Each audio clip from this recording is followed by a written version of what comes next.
Hello ladies and gentlemen, my name is Tommy the Legosaurus and I am here in the Roblox studio.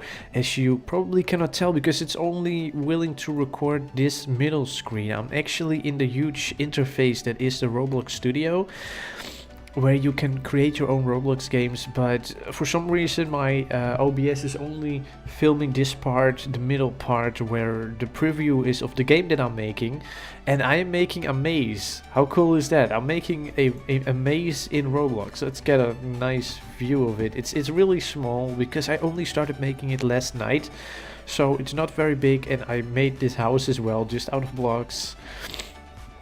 Let me click play and just give like a preview of it.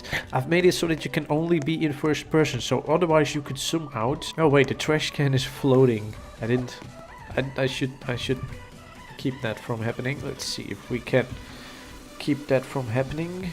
How do I do that? Like this?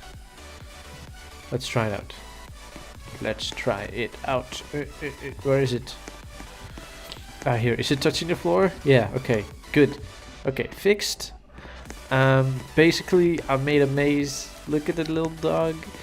One thing that I'm really proud of is this thing. Like, I've put every brick together. Look, and I used this model for fire that you can use. There are some models that you can use from other people, and it's actually working. Like, look, there's smoke coming out of there, so that's pretty cool. And then you have the maze, and I really want to make this into a really big maze and not just hedges, because right now it's just hedges.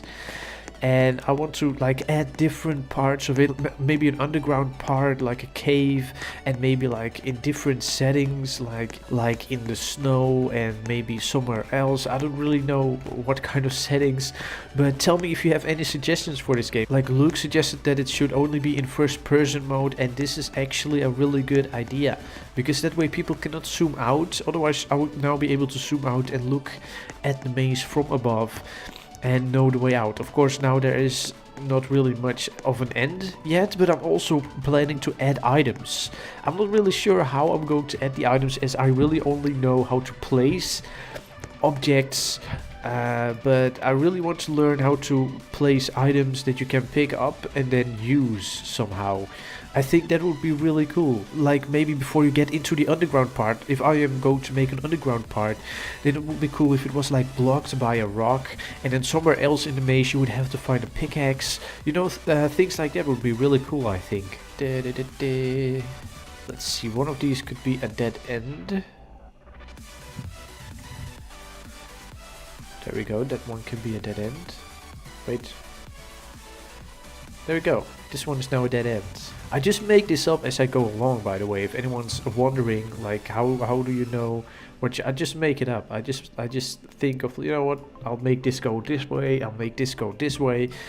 And I don't know, I just make it up. So that's really what I'm trying to do. So tell me if you have any suggestions for my game, and if you think that's a good idea if I make a really big maze. Because of course this is only like 2 hours of work, and that's mainly in the house. Like most of the work was just making the house. So if I spent like a few days on this maze could be really big. Like it could be as big as this entire map. Wait, let me check if it's...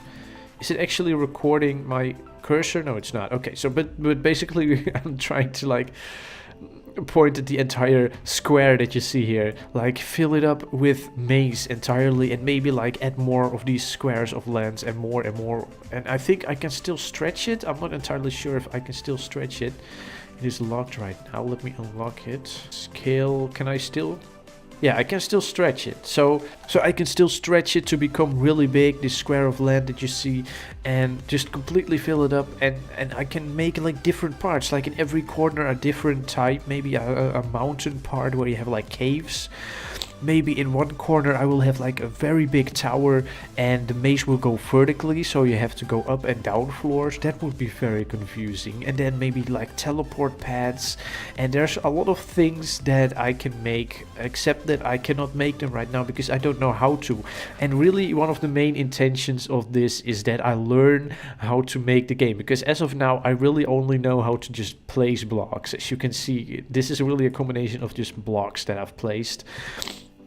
And as I go along, I hope to slowly like figure out more and more things that I can do in this builder software, and then I can hopefully turn this into like a functional game that people want to, really want to play. That would be really cool, I think, if like people would want to play this. So if you have any suggestions, let me know. I will put the link in the description. I'm sorry that this is kind of a short video, but I will see you guys tomorrow.